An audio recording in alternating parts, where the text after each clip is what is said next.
And now back to Bobby Likis Car Clinic and your host, Bobby Likis. A special welcome to this edition of Bobby Likis Car Clinic. Tell your friends that we are live every Saturday from 10 till noon Eastern Time. Also, as I mentioned at the top of the program, guess who's Twittering? That would be yours truly. So if you really want to know what's going on in the center of the automotive universe, go to twitter.com/Bobby Likis. And it's spelled Likis. Likis, you'll love us. Likis. Twitter.com/Bobby Likis. Follow me, and I'll give you lots of inside info and let you know what's going on when we're giving away prizes. Like next week, we're going to be giving away a block it car cover for Father's Day. So someone lucky caller will win that. Also, we'll tell you what's coming up with our guest, and we'll toss out some one-liners about what's happening in the automotive industry. Again, twitter.com, Bobby Likis. Follow me anywhere, and I'll try my best to behave. Yeah, well, we know about that. And speaking of knowing, information is power. With us is Chris Haydocy, the owner of Haydocy Pontiac GMC in Columbus, Ohio. Chris, welcome back to Bobby Likis Car Clinic. Good morning, and thanks for having me back. It's my pleasure. I know that you're in the know. I know yesterday that dealer groups met with the Senate, and GM has filed bankruptcy. Give us a 30,000-foot overview of what that means and what's going on, well, as recently as this morning. Well, there's been more changes in the automobile industry in the last 30 days than there has been in the last 30 years. We've got Congress up there listening to dealers and listening to the manufacturers about all the termination of 3,000 dealers, and they're trying to figure it out. And it's just a crime that Congress didn't pay enough attention to the last 20 years about the manufacturing plight in the United States, and we wouldn't have been in this mess. I'm disappointed that the Auto Bankruptcy Task Force found a gray area in the bankruptcy laws to trample small business rights. Legally, they can do it, but is it morally or ethically right? No way possible. Well, Chris, now you're a Buick, a Pontiac GMC dealer, and as I understand, Pontiac represents about 40% of your sales. How will that affect you if Pontiac, or will Pontiac go away? Well, Pontiac is going away, and it's given me an ulcer is what it's given me. It does represent 40%, and there's not a whole lot of businesses that can survive if 40% of their revenue is gone. I mean, right now, we're off to our best month in sales. People are buying Pontiacs. They love Pontiacs. They always have. So, as I said before, I question the task force wisdom in the elimination of Pontiac. Well, I understand that you wrote a letter to the Ohio Senator George Voinovich. Give us a 30,000-foot view. What did you say to the senator? Well, I said essentially is, look, where's all of Congress been the last 20 years? The task force, Auto Bankruptcy Task Force, put GM in a damned if you do, damned if you don't situation. GM submitted 2 business plans that did not call for the forced elimination of all these dealerships.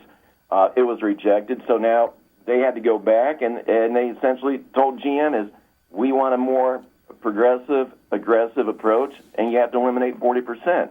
GM, they had to do what they had to do, and they had to abide by what the task force said. And so, what I'm telling the senator is, what did you expect with a bankruptcy filing? And that's why I was so vocal ahead of time and saying, look, bankruptcy is the absolute last route in terms of the protection of small business.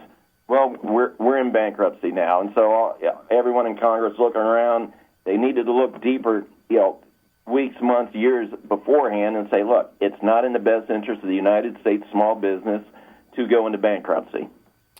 What would you say if someone, and I know this is a biased or will be a biased question, but I know you from your having past experiences with you on the air.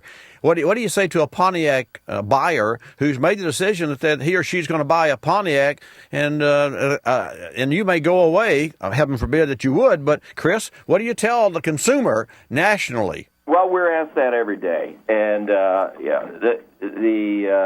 it's not easy to choose the correct words. Number one is the warranty is backed by the United States government, so that's a plus, and it's also backed by GM, and GM is not going away. GM will be strong coming out the other side. Individually for dealers, there's 2,000 GM dealers going away, in which they can't look the people square in the eyes and say we're going to be here. So yeah, the consumers,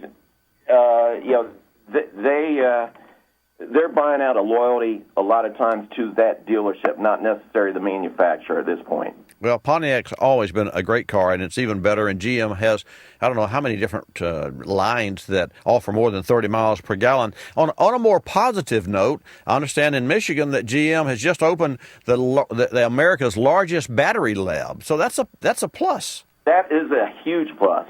Keep in mind that GM has spent more money, billions upon billions of dollars for advanced energy. Battery, lithium-ion battery, fuel cells, cellulosic ethanol. And the fact of the matter is the United States was getting beat in battery development by China, by Japan, by India. General Motors recognized all this, but they also recognized that if we're going to have a strong manufacturing base, we need battery manufacturing in the United States. And so they opened it up. I read the article. There's 1,000 engineers. And what I'm saying is, look, the Volt, it's changed the game for automobiles. So it's going to get about 80 miles per gallon. So let's dream big in the United States. Instead of 1,000 engineers, let's get 10,000 engineers. Instead of producing 50,000 volts the first year, let's produce 1 million volts. Okay, switching to your favorite item now, who's going to repair these expensive, high-tech automobiles, and how do we train them? That is my favorite. Well, it's once again, it's jobs. We're changing the DNA, and so we're going to need a new green-collar technician. We're going to work with the manufacturer right now is Hocking College, along with many other community colleges. They're rapidly accelerating their college courses to train these technicians. And we need the manufacturer and the government to step up to work together to develop these technician incubation facilities so that we can train all the students, the new age students in this advanced technology. So going forward, GM has a battery plant. That's a plus side. You're very deeply involved in Hocking College, and I know that from your past experience that you're not going to go away. Can you add another line to your dealership, or is that a no-no?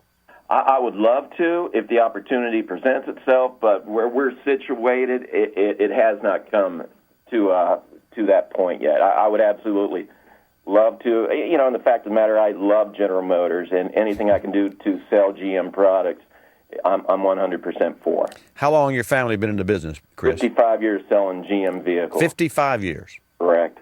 Well, congratulations. Chris Haydocy, owner, Haydocy Pontiac Buick GMC in Columbus, Ohio. Thanks for taking your Saturday morning and spending some time with us. And keep us posted and chin up. And I'll tell you, it looks better and better every day. We're actually living through an evolution right now that will change the way, as you said, the DNA of automobiles has been changed already and is even changing even more quickly. Maybe next week we'll get you back, or the week after, and we'll talk about Saturn and Penske and what that's going to do for the Saturn franchise. Already saved 13,000 jobs and 350 dealerships. That's huge. Absolutely. Okay. Thanks, Chris, for joining us here on Bobby Likis Car Clinic. Thank you, Bobby.